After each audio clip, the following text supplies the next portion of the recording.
नमस्कार दोस्तों। 1955 में हिंदू मैरिज एक्ट बना।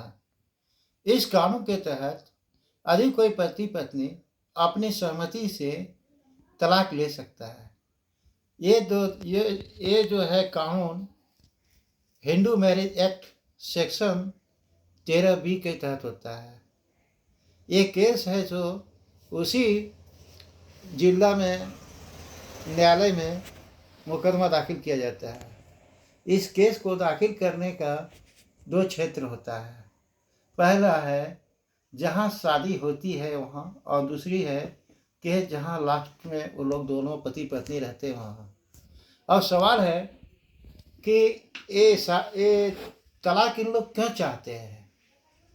जब कोई पति पत्नी शादी के बाद आपसी विवाद हो जाता है और ठीक से जीवन निर्वाह नहीं कर पाते हैं, वैसी स्थिति में अपनी सहमति से, रजामंदी से दोनों पति पत्नी माननीय न्यायालय में मुकदमा दाखिल कर तलाक ले सकते हैं। इसके लिए पहला ग्राउंड है कि शादी होने के बाद पति पत्नी को 1 साल अलग अलग रहना होगा।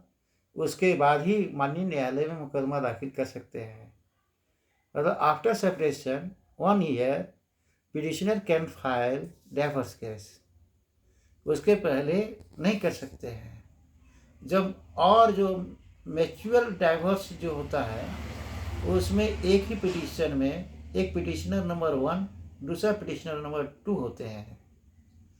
और जब ये उस पिटिशन में दोनों पक्षकार सही करते हैं, एक पिटिशनर नंबर 1 के वकील साहब अलग रहते हैं और पिटिशनर नंबर 2 के अलग रहते हैं, लेकिन प्लेंट एक ही रहता है।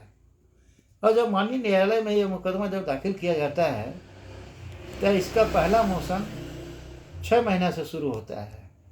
6 महीना तक उसमें वेट किया जाता है कि अगर दोनों में आपसी कुछ रजामंदी हो जाए और आपस में मिल जाए, बढ़िया है।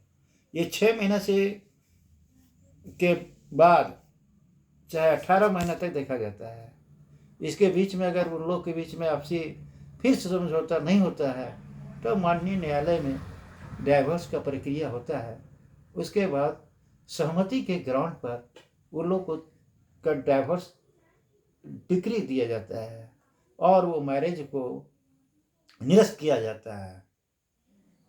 ये दोस्तों एक कानून इसलिए लाया गया क्योंकि 1955 के पहले हमारे हिंदू समाज में ये कानून था, नियम था कि शादी के बाद पति पत्नी हमेशा साथ में ही रहना है। लेकिन बाद में ऐसा देखा गया कि शादी के बाद बहुत से दोनों पक्षों में दिक्कत होती है, इसीलिए 1955 में ये डाइवोर्स का कानून लाया गया है। धन्यवाद दोस्तों।